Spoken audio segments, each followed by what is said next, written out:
कांवड़ यात्रा अब भी समाप्त हो चुकी थी। तभी हरिद्वार के पर्वतों पर दो नास्तिक लड़कों ने किया सिद्ध साधुओं का अपमान तभी हुआ, ऐसा चमत्कार जिसे देखकर दोनों लद्दाखों के पसीने छूट गए और वहां से भागने का भी मौका नहीं मिला। और बाद में इस चमत्कार को देखकर उनकी जिंदगी पूरी तरह से बदल गई। इस रहस्यमयी कहानी को जानने से पहले अगर आप भी मेरी तरह भगवान शिव को मानते हो तो वीडियो को लाइक करके कमेंट में हर हर महादेव जरूर लिखें। तो चलिए जानते हैं इस रहस्यमयी कहानी को। साल 2025 की कांवड़ यात्रा समाप्त हो चुकी थी। गंगा किनारे कुछ ही लोग बचे थे जो अंतिम बार मां गंगा के दर्शन कर रहे थे। हर तरफ शांति, जैसे किसी बड़े पर्व के बाद प्रकृति भी विश्राम करने लगी हो। लेकिन हरिद्वार की पहाड़ियों में कुछ ऐसा था जो इस शांति को और गहरा बनाता था। हरिद्वार से कुछ किलोमीटर दूर एक सुनसान पहाड़ी पर एक गुफा थी। ये गुफा साधारण नहीं थी। इसके बाहर एक छोटा सा शिवलिंग स्थापित था जिसके चारों ओर फूलों की मालाएं और अगरबत्तियों की सुगंध फैली थी, जिनकी महक पूरे पर्वत को महका रही थी। गुफा के पास दो साधु बैठे थे। इनका रंग नीला था, जो भगवान शिव की तरह ही दिख रहे थे। उनके लंबे उलझे हुए जटाएं उनके कंधों तक लटक रहे थे और उनकी आंखें ध्यान में डूबी थीं। दोनों साधु नमः शिवाय का जाप कर रहे थे। उनकी आवाजें इतनी मधुर थीं कि हवा में गूंजकर वे पहाड़ी की हर चट्टान को छू रही थीं। इस पहाड़ी पर एक सर्प भी रहता था। यह कोई साधारण सर्प नहीं था।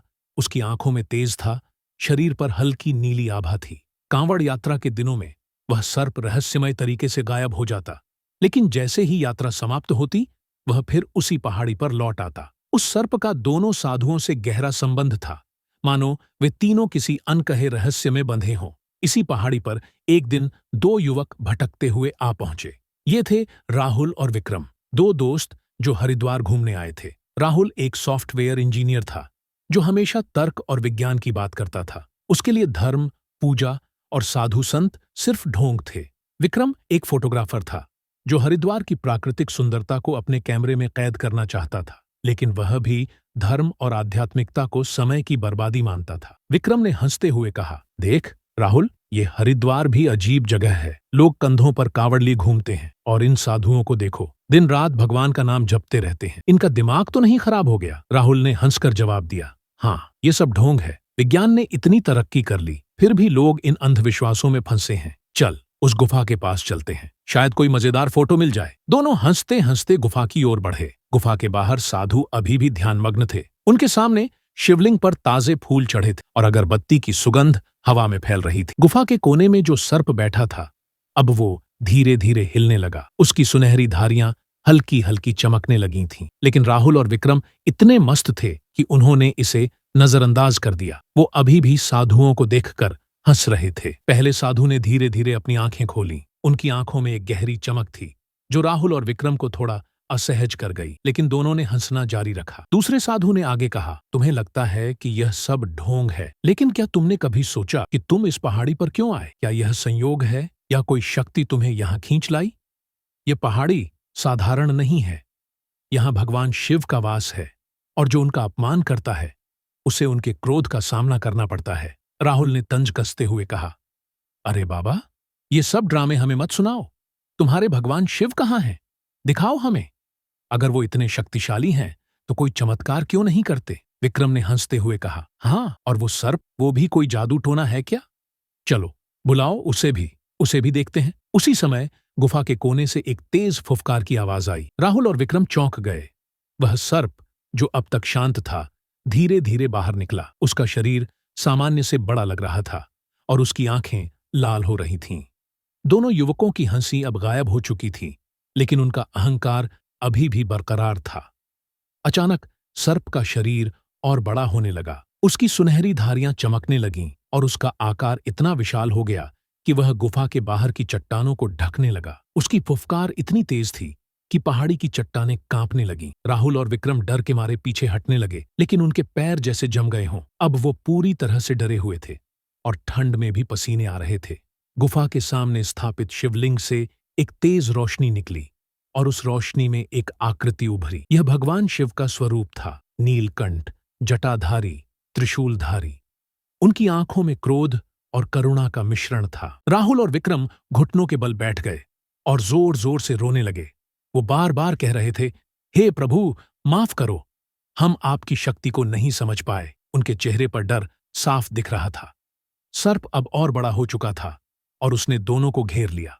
लेकिन भगवान शिव ने अपना हाथ उठाया और सर्प शांत हो गया। भगवान शिव का स्वरूप गुफा के सामने खड़ा था। उनकी उपस्थिति इतनी भव्य थी कि हवा में एक गहरी शांति छा गई। उनके त्रिशूल की नोक पर एक चमकती हुई ज्योति थी, जो आसपास की चट्टानों को प्रकाशित कर रही थी। उनके जटाओं से गंगा की तरह जल की बूंदें टपक रही थीं और उनके माथे पर चंद्रमा की आकृति चमक रही थी। राहुल और विक्रम की सांसें थम गई थीं। वे समझ चुके थे कि यह कोई साधारण क्षण नहीं था। भगवान शिव ने अपनी गहरी, गूंजती हुई आवाज में कहा, हे मानव, तुमने मेरे भक्तों का अपमान किया, तुमने मेरे नाम को चुनौती दी, तुमने सृष्टि की शक्ति को नकारा जो हर कण में व्याप्त है। लेकिन मैं केवल क्रोधी नहीं, मैं दयालु भी हूं। मैं तुम्हें सजा नहीं, बल्कि सत्य का मार्ग दिखाऊंगा। तुम्हारी नास्तिकता तुम्हारा अंधकार है और आज मैं उस अंधकार को दूर करूंगा। उन्होंने अपने त्रिशूल को हवा में लहराया और एक तेज रोशनी चारों ओर फैल गई। ये रोशनी इतनी तीव्र थी कि राहुल और विक्रम को अपनी आंखें बंद करनी पड़ी।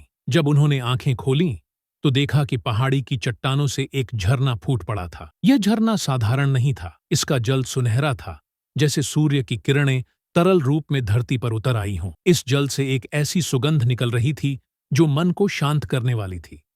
यह सुगंध चंदन और कमल के फूलों की मिश्रित खुशबू जैसी थी, जो हवा में दूर दूर तक फैल रही थी। झरने का पानी गुफा के पास एक छोटे से तालाब में इकट्ठा होने लगा। तालाब का जल इतना स्वच्छ था कि उसमें पहाड़ी की चट्टानें और आकाश के बादल स्पष्ट दिखाई दे रहे थे। लेकिन इस जल में कुछ और भी था। यह चमक रहा था, जैसे उसमें हजारों तारे झिलमिला रहे हों। साधुओं ने शांत भाव से तालाब की ओर देखा और सर्प, जो अब तक विशाल था, धीरे धीरे अपने सामान्य आकार में लौट आया। वह तालाब के किनारे बैठ गया, जैसे वह भी इस चमत्कार का हिस्सा हो। भगवान शिव ने कहा, यह जल साधारण नहीं है, यह मेरी शक्ति का प्रतीक है। यह तुम्हारे मन के अंधकार को धो देगा, तुम्हारे संदेह को मिटा देगा और तुम्हें सत्य का मार्ग दिखाएगा। लेकिन इस जल में स्नान करने के लिए तुम्हें अपने अहंकार को त्यागना होगा। क्या तुम तैयार हो? राहुल और विक्रम एक दूसरे की ओर देखने लगे। उनके मन में अभी भी डर था, लेकिन भगवान शिव की आवाज में एक ऐसी शक्ति थी जो उन्हें आकर्षित कर रही थी। ने हिचकिचाते हुए कहा, हमने गलती की, हे भगवान, लेकिन क्या यह जल सचमुच हमें बदल सकता है? विक्रम ने कांपती आवाज में कहा, हमें माफ करें, हम नहीं जानते थे कि आपकी शक्ति इतनी महान है। भगवान शिव ने मुस्कुराते हुए कहा, सत्य को जानने के लिए पहले अपने मन को खोलो, इस जल में डुबकी लगाओ और तुम्हें स्वयं जवाब मिलेगा। राहुल और विक्रम धीरे धीरे तालाब की ओर बढ़े। उनके पैर कांप रहे थे और उनके मन में अभी भी संदेह था। लेकिन जैसे ही उन्होंने तालाब के किनारे कदम रखा, एक अजीब सी शांति उनके मन में फैलने लगी। तालाब का जल ठंडा था, लेकिन उसमें एक गर्माहट थी जो उनके शरीर को छू रही थी। दोनों ने एक गहरी सांस ली और तालाब में डुबकी लगाई। जैसे ही वे जल में डूबे, उनके शरीर में एक तेज ऊर्जा का संचार हुआ। यह ऊर्जा उनके मन और आत्मा को छू रही थी। राहुल को लगा जैसे उसके सारे संदेह, सारी नास्तिकता, सारा अहंकार पानी में घुल रहा हो। विक्रम ने महसूस किया कि उसके मन में जो डर और अविश्वास था, वह धीरे धीरे गायब हो रहा था। जब वे तालाब से बाहर निकले तो उनकी आंखों में एक नई चमक थी, उनके चेहरे पर शांति थी और उनके मन में एक नया विश्वास जाग चुका था। लेकिन चमत्कार यहीं खत्म नहीं हुआ। भगवान शिव ने एक बार फिर अपना त्रिशूल उठाया और तालाब के जल से एक सुनहरी आकृति उभरी। यह आकृति एक विशाल शिवलिंग की थी जो हवा में तैर रही थी। इस शिवलिंग से सैकड़ों छोटी छोटी ज्योतियां निकल रही थीं, जो पहाड़ी के चारों ओर फैल गईं।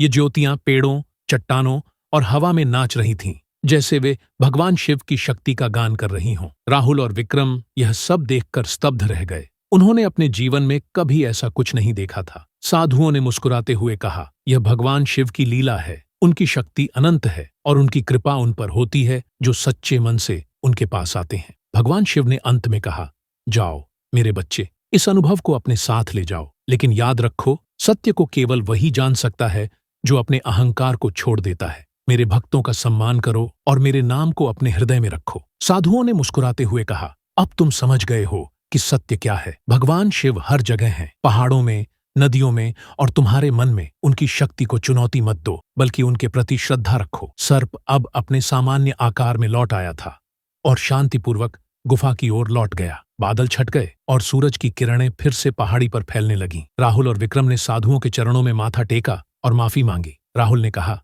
हमें माफ करें बाबा, हमारी नादानी थी। अब हम समझ गए हैं कि भगवान शिव की शक्ति कितनी महान है। विक्रम ने कहा, हम इस चमत्कार को दुनिया को बताएंगे। हम हरिद्वार में हर की पौड़ी पर जाकर माँ गंगा की पूजा करेंगे और भगवान शिव का आशीर्वाद लेंगे। साधु मुस्कुराए और बोले, जाओ बेटा, सत्य को फैलाओ, लेकिन याद रखो, श्रद्धा मन से होनी चाहिए, न कि दिखावे से। राहुल और विक्रम हरिद्वार लौट आए। उन्होंने हर की पौड़ी पर माँ गंगा की पूजा की और भगवान शिव के मंदिर में माथा टेका।